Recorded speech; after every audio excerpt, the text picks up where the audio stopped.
Hello everyone, let me tell you one universal fact that everything is temporary and nothing is permanent. We all live our life to the fullest, but one day something will come to meet you, and that something will be death. Welcome back, and in this video, we will be talking about Body, a poem written by Alice Oswald. Alice Oswald, one of the most important British poets, has written this poem to tell us something about the nature's way of dealing with life. So, let's start. This is what happened. The dead were settling in under their mud roof, and something was shuffling overhead. It was a badger treading on the thin partition. അതിലെ first line തന്നെ നോക്കിയേ. This is what happened. I know, എനിക്കറിയാം എന്താണ് സംഭവിച്ചതെന്ന്. Now I M gonna tell you what happened. എനിക്കറിയാവുന്ന കാര്യം ഞാൻ നിങ്ങളുടെ അടുത്ത് പറഞ്ഞു തരും. എനിക്കത് ഷുവറാണ് എന്താണ് നടന്നത്. ഞാനൊരു വിറ്റ്നസ് ആണ്. അതുകൊണ്ട് തന്നെ ഇവിടെ എന്ത് നടന്നെന്നുള്ള കാര്യം ഞാൻ നിങ്ങൾക്ക് ക്ലിയർ ആയിട്ട് ഇനി പറയാൻ പോകുന്നു എന്ന് പറഞ്ഞിട്ടാണ് ഈ പോയം തുടങ്ങുന്നത് തന്നെ. ഈ ഭൂമിക്ക് ഉൾവശത്ത് മരിച്ചവരുടെ ലോകമാണ്. ഈ മരിച്ചവരുടെ ലോകത്തിൽ അവർക്ക് അവിടെ വേറൊരു ലൈഫാണ്, ഒരു വിയേർഡ് കൈൻഡ് ഓഫ് അല്ലെങ്കിൽ ഒരു സ്ട്രേഞ്ച് കൈൻഡ് ഓഫ് ആഫ്റ്റർ ലൈഫാണ് അവരവിടെ ഫോളോ ചെയ്തുകൊണ്ടിരിക്കുന്നത്. നമുക്കതിനെ പറ്റിയിട്ട് വലിയ ഐഡിയ ഒന്നുമില്ല, കാരണം നമുക്ക് ജീവിച്ചിരിക്കുന്നവരുടെ ലോകത്തിനെ പറ്റിയിട്ടേ അറിയൂ. അതുകൊണ്ട് തന്നെ ചിലപ്പോൾ മേ ബി ഇങ്ങനെ ആയിരിക്കാം അവരുടെ ലൈഫെന്ന് ഇപ്പോഴായിട്ട് ഇങ്ങനെ പറഞ്ഞു തരുവാണ്. അവരുടെ ലൈഫിൽ അവർ മുകളിലേക്ക് നോക്കുമ്പം ഒരു മഡ് റൂഫുണ്ട്. ഈ മഡ് റൂഫ് എന്ന് പറയുന്നത് നമ്മളുടെ ഈ സോയിലാണ്. ഈ സോയിലിന് അടിവശത്താണല്ലോ അവർ താമസിക്കുന്നത്. അവരെ എവിടെയാണോ ബറി ചെയ്തിരിക്കുന്നത് അവിടെയാണ് അവരുടെ ലോകം. എല്ലാവരെയും ബറി ചെയ്തിരിക്കുന്നത് സോയിലിൻ്റെ അടിയിലാണ്, എർത്തിനടിയിലാണ്. അതുകൊണ്ട് തന്നെ ഈ എർത്തിനുള്ളിലാണ് അവരുടേതായിട്ടുള്ള മരിച്ചവരുടെ ലോകം. ആ മരിച്ചവരുടെ ലോകത്ത് നിന്ന് മുകളിലോട്ട് പോകുമ്പം കുറേ മഡ് റൂഫാണ് അവർക്ക് കാണാൻ പറ്റുന്നത്. അത് കാണിക്കുന്നത് അവരുടെ ഗ്രേവ് തന്നെയാണ്. ഡെത്ത് കഴിഞ്ഞിട്ടുള്ള അവരുടെ ജീവിതം എന്ന് പറയുന്നത്, ആഫ്റ്റർ ലൈഫ് എന്ന് പറയുന്നത് നമ്മൾക്ക് അത്രയ്ക്ക് അങ്ങോട്ട് ഫെമിലിയർ ആയിട്ടുള്ള ഒന്നല്ല. അത് നമ്മൾക്ക് വളരെയധികം സ്ട്രേഞ്ച് ആയിട്ടുള്ള കാര്യമാണ്. പക്ഷേ ഒരു കാര്യം ഉറപ്പിക്കാം, അവർ ഭയങ്കര സമാധാനമായിട്ട് അല്ലെങ്കിൽ സൈലൻസിലാണ് അവർ ജീവിക്കുന്നത്. വളരെ പീസ്ഫുൾ ആയിട്ടുള്ള ഒരു എക്സിസ്റ്റൻസ് ആണ് അവർക്ക് അവിടെ ഉള്ളത്. കാരണം ഗ്രേവിനുള്ളിൽ പ്രത്യേകിച്ച് വലിയ വലിയ സൗണ്ട്സും കാര്യങ്ങളൊന്നുമില്ല. കംപ്ലീറ്റ് സൈലൻസ് ആയിരിക്കും, നല്ല പിൻ ഡ്രോപ്പ് സൈലൻസ് ആയിരിക്കും അവിടെ ഉണ്ടായിരിക്കുന്നത്. അങ്ങനെ അത്രയും ഭയങ്കരമായ സൈലൻസ് ഉള്ള സമയത്ത് പെട്ടെന്ന് എന്തോ ഒരു ഡിസ്റ്റർബൻസ് അവിടെ ഉണ്ടാകുന്നു. എന്താണ് ആ ഡിസ്റ്റർബൻസ് എന്നാണ് അടുത്ത് നോക്കുമ്പം അതൊരു ബാഡ്ജറാണ്. ബാഡ്ജർ എന്ന് പറഞ്ഞാൽ ഒരു നീർനായ, ഒരു തരം നീർനായയാണ്. ഈ നീർനായ ഏർത്തിൻ്റെ മുകളിൽ അല്ലെങ്കിൽ സോയിലിട്ട് മാന്തുന്ന ആ ഒരു സൗണ്ടാണ് ഇവരെ വളരെയധികമായിട്ട് ഡിസ്റ്റർബ് ചെയ്യുന്നത്. ഇനി നമുക്ക് ഇതിനകത്ത് എടുത്തു പറയേണ്ട ഒരു എലമെൻ്റ് എന്ന് പറയുന്നത് ആന്ത്രോമോർഫിസം ആണ്. എന്താണ് ആന്ത്രോമോർഫിസം? ആന്ത്രോമോർഫിസം എന്ന് വെച്ചാൽ നോൺ ലിവിങ് ആയിട്ടുള്ള എൻറ്റിറ്റീസിന് ലിവിങ് അല്ലെങ്കിൽ ഹ്യൂമൻ ബീങ്സിൻ്റെ ഫീച്ചേഴ്സ് കൊടുക്കുന്ന, അട്രിബ്യൂട്ട് ചെയ്യുന്ന ഒരു പ്രോസസ്സിനെയാണ് ആന്ത്രോമോർഫിസം എന്ന് പറയുന്നത്. അപ്പോൾ ഇവിടെയും അത് തന്നെയാണ് നടക്കുന്നത്. ഡെഡ് ബോഡി എന്ന് പറയുമ്പോൾ ഓൾറെഡി മരിച്ചു കഴിഞ്ഞ നോൺ ലിവിങ് ആയിട്ടുള്ള ഒരു എൻറ്റിറ്റിയാണ് ഡെഡ് ബോഡി എന്ന് പറയുന്നത്. അവർക്ക് ഹ്യൂമൻ ബീയിങ്ങിൻ്റേതുപോലെ ഒരു ആഫ്റ്റർ ലൈഫ് അവിടെ കൊടുക്കുകയാണ്. അവരുടെ after life is like this എന്നുള്ള രീതിയിൽ നമുക്ക് കാണിക്കുകയാണ്. അതായത് സോയിലിൻ്റെ അടിയിൽ അല്ലെങ്കിൽ ഏർത്തിൻ്റെ അടിയിൽ അവർക്ക് പ്രത്യേകിച്ചൊരു ലോകമുണ്ട്, നമുക്ക് സ്ട്രേഞ്ച് ആയിട്ടുള്ള അവരുടെ ഒരു ലോകമുണ്ട്. ആ ലോകത്തിൽ അവർ വീണ്ടും ജീവിച്ചുകൊണ്ടിരിക്കുകയാണ്. അവിടെ ഭയങ്കര സൈലൻസ് ആണ് എന്ന് പറയുമ്പോൾ ഹ്യൂമൻ ബീങ്സിൻ്റെ അതേ ക്വാളിറ്റീസാണ് ഇവിടെ നോൺ ലിവിങ് ആയിട്ടുള്ള ഡെഡ് ബോഡീസിന് കൊടുക്കുന്നത്. അതാണ് ആന്ത്രോമോർഫിസം എന്ന് പറയുന്നത്. അപ്പം ഡെഡ് ബോഡീസും ലിവിങ് ബീയിങ്സും തമ്മിലുള്ള ഒരു ഡിഫറൻസിനെ കാണിക്കുന്ന ഒരു പോയിന്റ് കൂടിയാണ് ബോഡി എന്ന് പറയുന്നത്. അതുപോലെ തന്നെ ഈ സോയിലിനെ എങ്ങനെയാണ് കൺസിഡർ ചെയ്യുന്നതെന്ന് പറഞ്ഞാൽ, it is A thin layer of partition that separates living from dead. ഈ സോയിലിന് ഉള്ളിലത്തെ വശം, അകത്തോട്ടുള്ളത് മരിച്ചവരുടെ ലോകവും പുറമേ ഉള്ളത് ജീവിച്ചിരിക്കുന്നവരുടെ ലോകവുമായിട്ടാണ് ഇവിടെ പോർട്രേ ചെയ്തിരിക്കുന്നത്. Bewildered were the dead, going about their days and nights in the dark, putting their feet down carefully and finding themselves floating. But that badger, still with the simple heavy box of his body, needing to be lifted, was shuffling away alive. നേരത്തെ നമ്മൾ പറഞ്ഞ കാര്യം തന്നെയാണ് വീണ്ടും ഇവിടെ പറയുന്നത്. മരിച്ചു പോയവരുടെ ലോകം വളരെ സ്ട്രേഞ്ച് ആണ്. അവിടെ വളരെയധികം സൈലൻസ് ആണ്, പീസ്ഫുൾ ആണ്. ഓൾസോ അവർ സഞ്ചരിക്കുന്നത് ഡാർക്ക്നെസ്സിലാണ്. എവിടെയും ഡാർക്ക്നെസ് ആണ് അവർക്ക് കാണാൻ സാധിക്കുന്നത്. കാരണം നമ്മൾ പറയത്തില്ലേ പാതാളം എന്നൊക്കെ പറയത്തില്ലേ, അത് തന്നെയാണ് ഇവിടെ ഉദ്ദേശിക്കുന്നത്. ഈ പാതാളത്തിൽ ഫുള്ളും ഡാർക്ക്നെസ് ആണ്. പുറം ലോകം, അതായത് നമ്മളിപ്പം ജീവിക്കുന്ന ലിവിങ് ബീങ്സിൻ്റെ വേൾഡാണ് എപ്പോഴും വെളിച്ചമൊക്കെ ഉള്ളത്. പക്ഷേ ഈ ഡെഡ് ആയിട്ടുള്ള ആൾക്കാരുടെ ആഫ്റ്റർ ലൈഫ് എന്ന് പറഞ്ഞാൽ അവിടെ മൊത്തം ഡാർക്ക്നെസ് ആയിരിക്കും. ഈ ഡാർക്ക്നെസ്സിൽ അവരിങ്ങനെ അന്തം വിട്ടിട്ടിരിക്കുക. എന്തോ ഒരു ഡിസ്റ്റർബൻസ് അവർക്കവിടെ ഫീൽ ചെയ്യുന്നുണ്ട്. അത്രത്തോളം പീസ്ഫുൾ ആയിട്ടുള്ള വളരെയധികം സൈലൻ്റ് ആയിട്ടുള്ള ഒരു അറ്റ്മോസ്ഫിയറിലാണ് ഈ ബാഡ്ജർ വന്നു നിന്നിട്ട് ഈ സോയിലിങ്ങനെ റബ്ബ് ചെയ്യുന്നത്. ആ ഒരു സൗണ്ട് കേട്ടിട്ട് ആ നിരങ്ങി ഇറങ്ങുന്നതിൻ്റെയും ഒക്കെ എന്തൊക്കെയോ ഒരു സൗണ്ട് കേൾക്കുന്നുണ്ട്. സോയിലിൽ മൊത്തത്തിലൊരു ഡിസ്റ്റർബൻസ് അവിടെ അവർക്ക് ഫീൽ ചെയ്യുന്നുണ്ട്.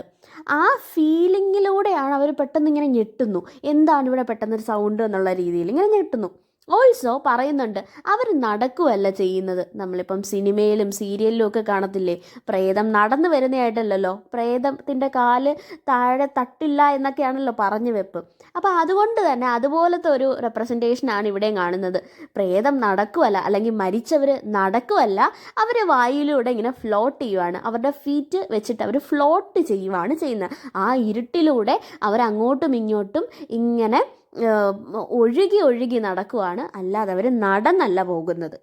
അവർ ലിവിങ് ബീങ്സ് അല്ലാത്തത് കൊണ്ട് തന്നെ ഗ്രാവിറ്റി പോലത്തെ കാര്യങ്ങളൊന്നും അവർക്ക് ബാധകമേ അല്ല. ഫിസിക്സോ ഗ്രാവിറ്റിയോ ഈ കാര്യങ്ങളൊന്നും അവർക്ക് യാതൊരുവിധ ബാധകമുള്ള കാര്യമല്ല. അതുകൊണ്ട് തന്നെയാണ് അവരുടെ ഫീറ്റ് താഴെ ഗ്രൗണ്ടിൽ ടച്ച് ചെയ്യാതെ അവരിങ്ങനെ ഒഴുകി പോകുന്നതും. നമ്മൾ ഓൾറെഡി പറഞ്ഞു കഴിഞ്ഞു, soil is a thin layer of partition. Living വേൾഡും നോൺ ലിവിങ് വേൾഡുമായിട്ട് ഡിവൈഡ് ചെയ്യുന്ന ഒരു തിൻ ലെയർ ഓഫ് പാർട്ടീഷനാണ് സോയിൽ. ആ സോയിലിൻ്റെ പുറമേ ഉള്ള ലോകം എന്ന് പറയുന്നത് ലിവിങ് ബീങ്സ് ആണ്. അവിടെ പക്ഷെ ഗ്രാവിറ്റിയും കാര്യങ്ങളും ഒക്കെ ഉണ്ട്. അതുകൊണ്ട് തന്നെ അവർക്ക് ഫുട്ട് അവരുടെ സോയിലിൽ ഇങ്ങനെ ടച്ച് ചെയ്യാനായിട്ട് പറ്റും. ടച്ച് ചെയ്തുകൊണ്ടാണ് അവർ നടക്കുന്നത്. ഓൺ ദ അതർ ഹാൻഡ്, ഈ മരിച്ചു പോയവർ, ഡെഡായിട്ടുള്ള ആൾക്കാരുടെ ലൈഫ് എന്ന് പറഞ്ഞാൽ അവർക്ക് അവിടെ ഗ്രാവിറ്റി കാര്യങ്ങളൊന്നും ഇല്ലാത്തതുകൊണ്ട് അവരിങ്ങനെ ഒഴുകി നടക്കുകയും ചെയ്യും. അതുപോലെ തന്നെയാണ് ഫിസിക്കൽ എക്സിസ്റ്റൻസ് ഉള്ള ഒരു ലിവിങ് ബീങ് തന്നെയാണ് നമ്മൾ ഈ നേരത്തെ പറഞ്ഞ ബാഡ്ജർ എന്ന് പറയുന്നത്. ഈ ബാഡ്ജർ എങ്ങനെയാണ് എന്താ ചെയ്യുന്നതെന്ന് വെച്ചാൽ, ഈ മണ്ണിലൂടെ ഇങ്ങനെ നിരങ്ങി കുഴി ഉണ്ടാക്കി നിരങ്ങി പോവുകയാണ്. ഈ കുഴി ഉണ്ടാക്കുമ്പം അതിൻ്റെ ബോഡി ഇങ്ങനെ മണ്ണിലേക്ക് റബ്ബ് ചെയ്യുന്നതും അതിങ്ങനെ മാന്തി എടുക്കുന്നതും അങ്ങനെയുള്ള ഓരോരോ സൗണ്ടും കാര്യങ്ങളുമാണ് ഈ താഴെയുള്ള ഡെഡ് ബോഡീസിനെ ഡിസ്ട്രാക്റ്റ് ചെയ്യുന്നത്. അവർക്കൊരു ഡിസ്റ്റർബൻസ് ആയിട്ട് മാറുന്ന ഈ സൗണ്ടാണ്. ഈ ബാഡ്ജറിന് ഫിസിക്കൽ എക്സിസ്റ്റൻസ് ഉള്ളത് കൊണ്ട് തന്നെയാണ് ഗ്രാവിറ്റിയുടെ ലോസ് അവിടെ ആപ്ലിക്കബിൾ ആവുന്നതും അതിന് ഒരു വെയിറ്റ് ഫീൽ ചെയ്യുന്നതും അതുകൊണ്ട് തന്നെ മണ്ണിലേക്ക് ഉറച്ചു നിൽക്കാൻ സാധിക്കുകയും ചെയ്യുന്നത്. പക്ഷെ മറ്റവർക്ക് അങ്ങനെയല്ല താനും. പക്ഷെ ഒരു കാര്യമുണ്ട്, ഈ ബാഡ്ജറിന് അറിയില്ലായിരുന്നു that death is standing next to it. അതിൻ്റെ തൊട്ടടുത്ത് തന്നെ ഡെത്ത് ഉണ്ടായിരുന്നു എന്നുള്ള കാര്യം അത് അറിഞ്ഞതേയില്ല. ഹ്യൂമൻ ബീങ്സിൻ്റെ കാര്യം അല്ലെങ്കിൽ ലിവിങ് ബീങ്സിൻ്റെ കാര്യം എല്ലാം ഇങ്ങനെ തന്നെയാണ്. മരണം, നമ്മളെപ്പോഴും പറയത്തില്ലേ, ജനനം തൊട്ട് മരണം വരെ. ഈ മരണം എന്നാണെന്ന് നമുക്കറിയത്തില്ല. എന്നെങ്കിലും ഒരു ദിവസം മരണം വരും. ഈ മരണം പക്ഷെ നമുക്ക് പ്രെഡിക്റ്റ് ചെയ്യാനും സാധിക്കത്തില്ല. അപ്പം നമ്മൾ ജീവിക്കുന്ന തന്നെ ഏതെങ്കിലും ഒരു ദിവസം, ഇപ്പോഴല്ല പിന്നെ എപ്പോഴെങ്കിലും മരിക്കുമായിരിക്കും എന്നുള്ള രീതിയിലാണ്. ആരും ഇപ്പം ഉടനെ മരിക്കാൻ പോകുന്ന ആർക്കും അറിയത്തില്ല മരണം എൻ്റെ തൊട്ടടുത്ത് ഉണ്ട് എന്നുള്ള കാര്യം. അത് തന്നെയാണ് ഇവിടെ ബാഡ്ജറിനും ഏതൊരു ലിവിങ് ബീങ്ങിന് സംഭവിക്കുന്നത് പോലെ ഈ ബാഡ്ജറിനും അവിടെ അത് തന്നെയാണ് സംഭവിച്ചത്. അതിങ്ങനെ കുഴി ഉണ്ടാക്കിക്കൊണ്ടേയിരിക്കുന്നു, അതിലൂടെ ഇറങ്ങിക്കൊണ്ടേയിരിക്കുന്നു. പക്ഷേ മരണം തൊട്ടടുത്ത് തന്നെയാണ്, അത് അറിഞ്ഞില്ല. അതുപോലെ തന്നെ ചുറ്റുപാടും നടക്കുന്ന ഒരുപാട് കാര്യങ്ങളും ഈ നേച്ചറിൽ തന്നെ ഒരുപാട് മാറ്റങ്ങളും കാര്യങ്ങളും ഒക്കെ ഉണ്ട്. പക്ഷേ യാതൊരുവിധ കാര്യത്തിനോടും ഒരു താല്പര്യവും കാണിക്കാതെ തൻ്റെ വർക്കിൽ അതിൽ മാത്രം 100% കോൺസെൻട്രേഷനും ഫോക്കസ് കാര്യങ്ങളൊക്കെ കൊടുത്തിട്ടാണ് അവിടെ ബാഡ്ജർ വർക്ക് ചെയ്തുകൊണ്ടിരിക്കുന്നത്. ആ ബാഡ്ജർ വീണ്ടും വീണ്ടും താൻ എന്താണോ ചെയ്തുകൊണ്ടിരിക്കുന്നത് ആ പ്രോസസ്സ് തന്നെ, ആ വർക്ക് തന്നെ കണ്ടിന്യൂ ചെയ്തുകൊണ്ടിരിക്കുകയാണ് അവിടെ ചെയ്യുന്നത്. അത് തന്നെയാണ് ഒരു സ്പിരിച്വൽ വേൾഡും ഫിസിക്കൽ വേൾഡും തമ്മിലുള്ള ഒരു ഡിഫറൻസ്. എപ്പോൾ വേണമെങ്കിലും മരണം സംഭവിക്കാം. ഇത് നമുക്ക് അറിയാമെങ്കിലും ഏതാണ് ആ സമയം എന്നറിയത്തില്ല. അങ്ങനെ നമ്മൾ എന്താണോ ജീവിതത്തിൽ ചെയ്യാൻ ഉദ്ദേശിക്കുന്നത് ആ കാര്യം തന്നെ നമ്മൾ വീണ്ടും വീണ്ടും ചെയ്തുകൊണ്ടേയിരിക്കും. പക്ഷേ നമ്മൾ ഒരു കാരണവശാലും തൊട്ടടുത്ത് മരണമുണ്ട് എന്നുള്ള സത്യം അറിയുന്നതേയില്ല. Hard at work with the living shovel of himself into the lane he dropped, not once looking up, and missed the sight of his own corpse falling like a suitcase towards him with the grin like an opened zip, as I found it this morning. Writer സ്റ്റാർട്ടിങ്ങിൽ തന്നെ നമ്മളുടെ അടുത്ത് പറഞ്ഞിട്ടുണ്ടായിരുന്നു that she had witnessed something. ആ something ആണ് നമുക്ക് ഈ പോയത്തിലൂടെ പറഞ്ഞു തരാൻ പോകുന്നത്. ഞാൻ എന്താണോ കണ്ടത് അത് അതേപോലെ ഞാൻ നിങ്ങൾക്കായിട്ട് നരേറ്റ് ചെയ്ത് തരാമെന്ന് പറയുന്നുണ്ട്. അപ്പം നമുക്ക് ഇതിൽ നിന്നും, ഈ സ്റ്റാൻസയിൽ നിന്നും ക്ലിയർ ആണ് റൈറ്റർ കണ്ടിട്ടുള്ളത് ആ ബാഡ്ജറിൻ്റെ ഡെഡ് ബോഡി ആയിരുന്നു, അതിൻ്റെ കോപ്സിനെ ആയിരുന്നു കണ്ടത്. അപ്പം അതിന് പിന്നിലുള്ള, അതിന് മുൻപേ എങ്ങനെ ആയിരുന്നിരിക്കാം ഈ ബാഡ്ജർ ഓടിച്ചാടി നടന്നത്, മണ്ണിലൂടെ നിരങ്ങി വന്നത്, ഒരു കുഴി ഉണ്ടാക്കിയത്, ഇങ്ങനെ മണ്ണിങ്ങനെ ഡിഗ് ചെയ്ത് പോകുന്നത്, ഈ കാര്യങ്ങളൊക്കെ ആ സമയത്തൊന്നും ഈ badger അറിയുന്നുണ്ടായിരുന്നില്ല.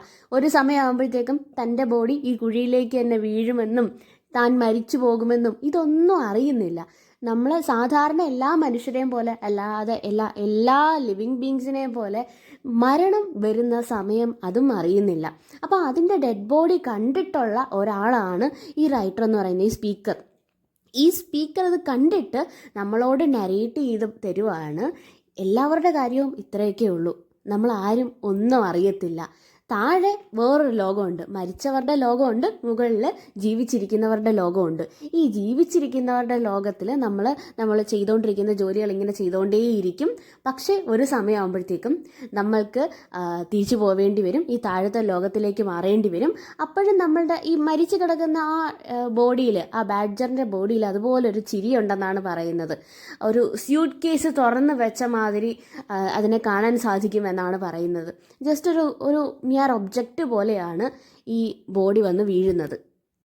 And went on running with that bindweed will of his, went on running along the hedge and into the earth again, trembling as if in a broken jug. For one backward moment water might keep its shape. ഇവിടെ ഒരു പ്ലാന്റിൻ്റെ reference ഉണ്ട്, bind weed എന്ന് പറയുമ്പം വളരെയധികം ഭയങ്കര ആക്റ്റീവായിട്ട് grow ആയിക്കൊണ്ടിരിക്കുന്ന, പെട്ടെന്ന് വളരുന്ന ഒരു പ്ലാന്റ് ആണ്. Just like that plant the badger two is very active. ആ ബാഡ്ജറും വളരെയധികം ആക്റ്റീവാണ്. ആണെന്ന് വെച്ചാൽ മരണത്തെ അറിയുന്നില്ല. മരണത്തിന് മുൻപേ വരെ അതിൻ്റെ ലൈഫിൽ എന്തൊക്കെ ചെയ്യാവോ അതൊക്കെ വേറെ ഒന്നിലും ഫോക്കസ് ചെയ്യാതെ അതിൽ മാത്രം കോൺസെൻട്രേറ്റ് ചെയ്തുകൊണ്ട് വളരെ ചാടി ഓടി ഒക്കെ നടന്ന് കുഴി ഉണ്ടാക്കുന്നു, അങ്ങനെ ഡിഗ് ചെയ്യുന്നു, അതിലൂടെ നിരങ്ങിയിറങ്ങുന്നു, അങ്ങനെ എല്ലാ കാര്യങ്ങളും ചെയ്തുകൊണ്ടിരിക്കുമായിരുന്നു. അപ്പം എപ്പോഴും ലൈവായിട്ടിരിക്കുന്ന ഒരു ക്യാരക്ടറായിരുന്നു ഈ ബാഡ്ജർ എന്ന് പറയുന്നത്. ഇങ്ങനെ ആക്റ്റീവായി ഓടിച്ചാടി നടന്ന ബാഡ്ജറിൻ്റെ എൻഡെന്ന് പറയുന്നത് ഡെത്ത് തന്നെയായിരുന്നു. അത് ആ ബാഡ്ജർ അറിയുന്നുമില്ല. ഇത് തന്നെയാണ് എല്ലാ മനുഷ്യന്മാർക്കും സംഭവിക്കുന്നത്. ലൈഫ് എന്ന് പറയുന്നത് എപ്പോൾ വേണമെങ്കിലും തീർന്നു പോകാവുന്നതാണ്. അതുവരെ നമ്മൾ എന്തുമാത്രം ആസ്വദിക്കുന്നോ അതെല്ലാം നമ്മൾ ഏതറ്റം വരെ നമ്മൾ പോകുമെന്ന് അറിയാതെയാണ്. ബാഡ്ജറും അത്ര തന്നെ ചെയ്യുന്നുള്ളൂ. എല്ലാവരും മരിക്കും എന്നുള്ളതാണ് ഇതിനകത്ത് പറയുന്നത്. ഇതിനകത്ത് മറ്റൊരു കമ്പാരിസനും കൂടെ പറയുന്നുണ്ട്. ഒരു പൊട്ടിപ്പൊളഞ്ഞ ഒരു ബ്രോക്കൺ ആയിട്ടുള്ള ജഗ്. ഈ ജഗ്ഗിനകത്ത് വെള്ളം ഒഴിച്ചു കഴിഞ്ഞാൽ അതിൻ്റെ പൊട്ടലിൻ്റെ ഇൻറ്റൻസിറ്റി അനുസരിച്ചിരിക്കും കുറച്ച് നേരം വെള്ളം നിൽക്കുമോ കൂടുതൽ നേരം വെള്ളം നിൽക്കുമോ. എത്ര മാത്രം ശ്രമിച്ചാലും അത് എപ്പോഴും ആ വെള്ളം അതിനകത്ത് തന്നെ തങ്ങി നിൽക്കത്തില്ല. കുറച്ച് നേരം ഈ വെള്ളം ശ്രമിച്ച് അതിൻ്റെ ഫോമൊക്കെ ഫിറ്റ് ഇൻ ചെയ്യാനായിട്ടൊക്കെ ശ്രമിച്ചാലും ഒരു സമയം കഴിയുമ്പോഴത്തേക്കും ഇത് ഡ്രെയിനായി പൊക്കോണ്ടേയിരിക്കും. അതുപോലെ തന്നെയാണ് ലൈഫിൻ്റെ കാര്യവും. നമ്മൾ എന്തുമാത്രം ശ്രമിച്ചാലും മരണം എന്ന് പറയുന്നൊരു സാധനം നമ്മളെ ഒരു ദിവസം മീറ്റ് ചെയ്യാനായിട്ട് വരും. It's the way of nature. നേച്ചറിൻ്റെ വേ അതാണ്. നേച്ചറിനൊരു സൈക്കിളുണ്ട്. ഒരാൾ മരിക്കും, അടുത്ത ആൾ ജനിക്കും, അങ്ങനെ ഒരു സൈക്കിളുണ്ട്. ഈ സൈക്കിൾ ഇങ്ങനെ കണ്ടിന്യൂ ചെയ്തു പോയേ പറ്റൂ. അതുപോലെ തന്നെയാണ് മരണവും. അതിൻ്റെ ഒരു ഭാഗമായിട്ട് തന്നെ നമ്മളിലേക്ക് എത്തുന്നതാണ് മരണവും. മേ ബി മരിക്കാൻ പോവുകയാണെന്ന് അറിഞ്ഞപ്പം ഈ ബാഡ്ജറും കുറച്ച് സ്ട്രഗിൾ ചെയ്തിട്ടുണ്ടായിരിക്കാം. മരണത്തെ മല്ലിട്ട് ചിലപ്പോൾ ജീവിക്കാൻ പറ്റിയാലോ എന്നുള്ള ആ ഒരു ചിന്തയിൽ സ്ട്രഗിൾ ചെയ്ത് കാണുമായിരിക്കാം. പക്ഷെ അങ്ങനെ സ്ട്രഗിൾ ചെയ്തിട്ടും മരണം തോറ്റുപോയില്ല. മരണം ആ ബാഡ്ജറിനെയും കൊണ്ട് തന്നെയാണ് പോയത്. ഈ വെള്ളം ആ ബ്രോക്കൺ ആയിട്ടുള്ള ജഗ്ഗിനകത്ത് അവിടെ തന്നെ ഇരിക്കാനായിട്ട് എത്രമാത്രം ശ്രമിച്ചാലും അതിനവിടെ ആ ഫോമിൽ നിൽക്കാൻ പറ്റത്തില്ലല്ലോ. അതുപോലെ തന്നെയാണ് ഡെത്തിനെതിരായിട്ടുള്ള നമ്മളുടെ സ്ട്രഗിളും. നമ്മൾ എത്ര ശ്രമിച്ചാലും നമുക്കവിടെ ഫിറ്റിനായിട്ട് നിൽക്കാൻ പറ്റത്തില്ല. ഒരു സമയം കഴിയുമ്പം നമ്മളെല്ലാവരും പോയേ പറ്റൂ. നമുക്കിനി ഇതിൻ്റെ മേജർ തീംസ് എന്താണെന്ന് നോക്കാം. ഇതിൽ പ്രധാനമായിട്ടും പറയുന്നത് ഒരു ബൗണ്ടറിയെ പറ്റിയിട്ടാണ്. ഒരു തിൻ ലെയർ ഉണ്ട്. ആ തിൻ ലെയറാണ് ലിവിങ്ങും നോൺ ലിവിങ്ങുമായിട്ടുള്ള എൻറ്റിറ്റീസിനെ രണ്ടും രണ്ടായിട്ട് ഡിഫറൻഷിയേറ്റ് ചെയ്ത് നമ്മളിലേക്ക് എത്തിക്കുന്നത്. അതിനെ പറ്റിയിട്ടാണ് ഈ പോയം പറയുന്നത്. നേരത്തെ പറയുന്നത് പോലെ, എപ്പോഴും പറഞ്ഞതുപോലെ, സോയിലിന് മുകളിലോട്ട് ജീവിക്കുന്ന ആൾക്കാരും സോയിലിന് താഴോട്ട് മരിച്ച ആൾക്കാരുടെയും ലോകത്തെ പറ്റിയിട്ടാണ് പറയുന്നത്. സ്പിരിച്വാലിറ്റിയും ഫിസിക്കൽ നേച്ചറും അത്തരത്തിലുള്ള കാര്യങ്ങളെ പറ്റിയിട്ടും ഈ പോയം പറയുന്നുണ്ട്.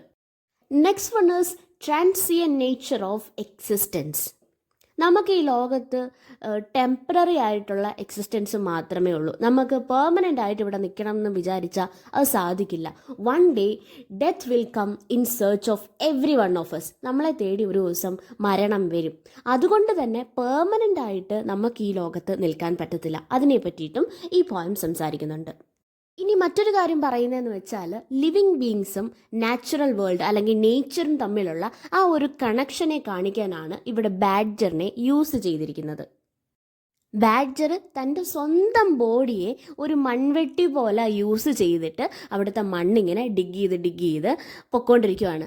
അപ്പം തൻ്റെ ബോഡിയും ആ സാൻഡുമായിട്ട് അല്ലെങ്കിൽ സോയിലുമായിട്ട് ചേരുമ്പോൾ ഉള്ളൊരു റബ്ബ് ചെയ്യുമ്പോൾ ഉള്ളൊരു സൗണ്ട് ഉണ്ടല്ലോ, ആ സൗണ്ടാണ് ഡെഡായിട്ടുള്ള എൻറ്റിറ്റീനെ അല്ലെങ്കിൽ ഡെഡ് ബോഡീസിനെ ഉണർത്തി വിടുന്നത്. അവർക്ക് ഡിസ്റ്റർബൻസ് ആയിട്ട് മാറുന്നത് ആ സൗണ്ടാണ്. അത്രയും സൈലൻസിൻ്റെ ഇടയ്ക്ക് ആ സൗണ്ടാണ് അവരെ ഉണർത്തി വിടുന്നത്. ബാഡ്ജറും നേച്ചറുമായിട്ടുള്ള കണക്ഷൻ എങ്ങനെയാണ് കാണിക്കുന്നതെന്ന് വെച്ചാൽ, ബാഡ്ജറിൻ്റെ കുറേ മൂവ്മെൻറ്റ്സ്, ഓടുന്നതും ഇത് സോയിലോട്ട് റബ്ബ് ചെയ്യുന്നതും ഓൾസോ അത് ഡിഗ് ചെയ്യുന്നതും അങ്ങനെ പല കാര്യങ്ങളില്ലേ. അങ്ങനെ ബാഡ്ജറിൻ്റെ പല ആക്ടിവിറ്റീസും നേച്ചറിൻ്റെ ഒരു സൈക്കിളിനെയാണ് കാണിക്കുന്നത്. നമ്മൾ ജനിക്കുന്നു, നമ്മൾ ലൈഫിൽ കുറേ ആക്ടിവിറ്റീസൊക്കെ ചെയ്യുന്നു, ഒടുവിൽ മരിക്കുന്നു. അത് തന്നെയാണ് നമുക്ക് ആ പോയത്തിൽ ബാഡ്ജറിലൂടെയും കാണാൻ പറ്റുന്നത്. അപ്പം ഇത്രയേ ഉള്ളൂ ബോഡി എന്ന് പറയുന്ന പോയം. Thank you.